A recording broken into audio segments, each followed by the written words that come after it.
In 2024, a movie about the funeral service in Hong Kong delved into a service that teetered between traditions and a movement for change in modern Hong Kong City, caught everyone's imagination and broken many box office records in the city-state, including getting the accolade of the highest grossing domestic film in Hong Kong. The movie is titled The Last Dance, or Po Day Yok. The COVID pandemic was rearing its ugly head and put many people, including our protagonist Dominic, into financial dire straits. A proud man who worked up the ladder before single-handedly built his wedding planning company, he became burdened with debts when the business waned badly. Dominic was cajoled by his longtime domestic partner to take over the funeral parlor of her uncle, and he thought it was seamless to transition from doing a ceremony for the living to doing one for the dead. His wedding planning team joined him into giving the traditional parlor a jolt of life, coming up with gimmicks and paraphernalia to modernize the incessantly traditional affair. However, he started to face roadblocks in picking up the trade, with his flawed judgment causing him to draw the ire from the bereaved family in the case of bringing out a paper-crafted vehicle that was the reason for the death,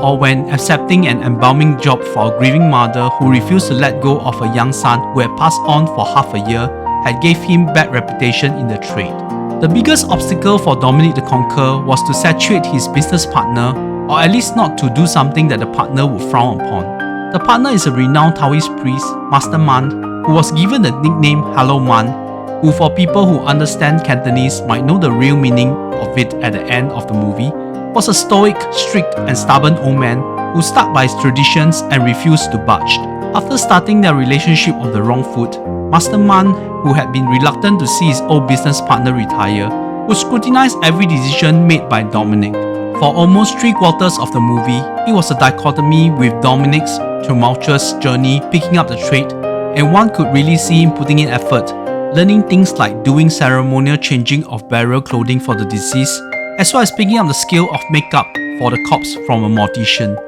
On Master Man's side, it was mainly domestic matter, with him showing bias towards his son who he had imparted his Taoist trait to, only to be disenchanted by a decision the son had made that nearly drove him into the grave, as well as the icy relationship he had with his daughter, an EMT by trade,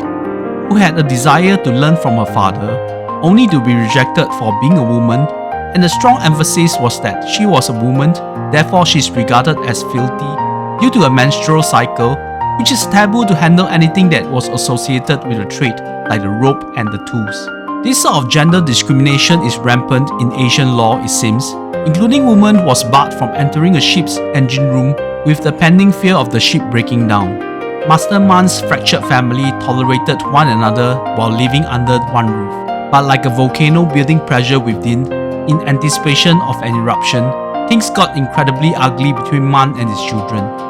By that point, he would realize the one who was by his side was the one he serially neglected, yet his pride and stubbornness just aggravated the situation further.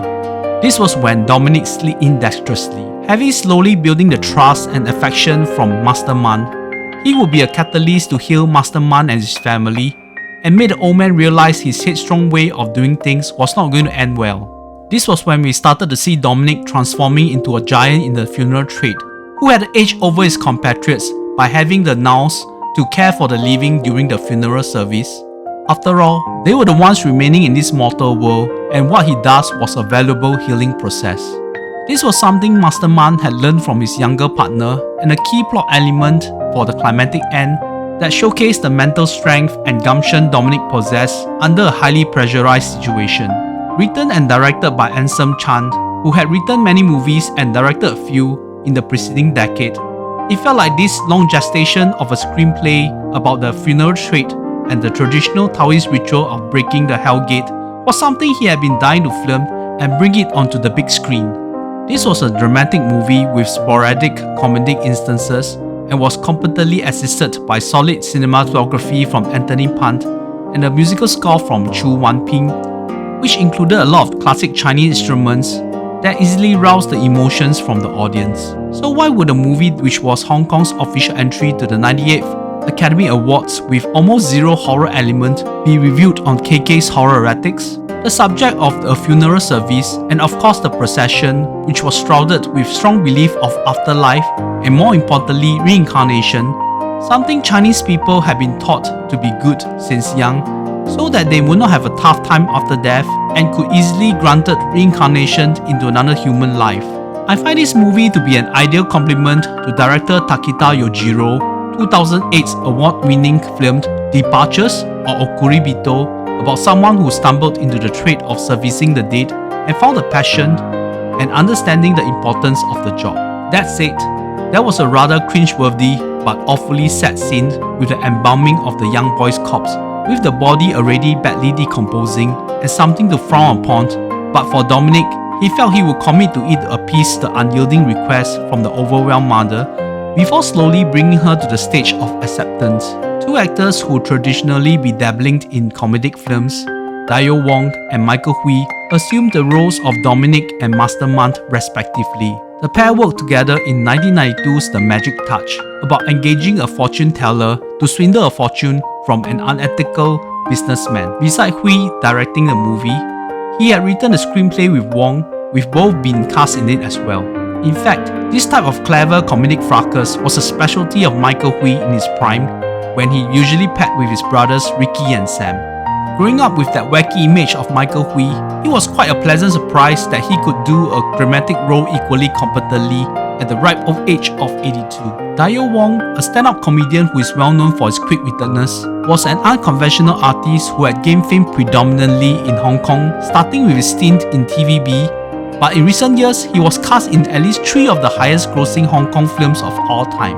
It could be sheer luck that he was the common denominator in solid films, or people actually appreciated his acting performances, and in the role of Dominic, he showed a willingness to change and the ability to influence people over a period of time. The other notable supporting cast would be the older actors like Paul Chun as the retired predecessor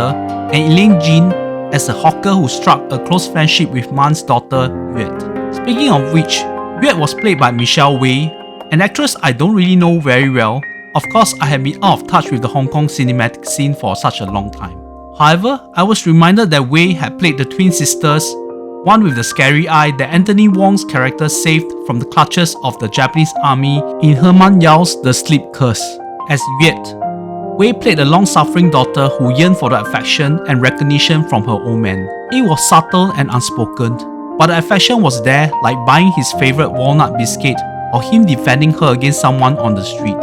Asian love and affection for family members was so subtle, we sometimes were not very receptive to the hugging and kissing between family members we see on screen. Yue was a crucial character from the onset and a strong performance at the climactic end. It was of no wonder that Michelle Wei would manage to snag the Best Actress accolade in the 43rd Hong Kong Film Award ceremony. For audience from other parts of the world who want to have insight on how Hong Kong or generally Chinese people viewed death, and how we went through the funeral procession, as well as our way on mourning the death,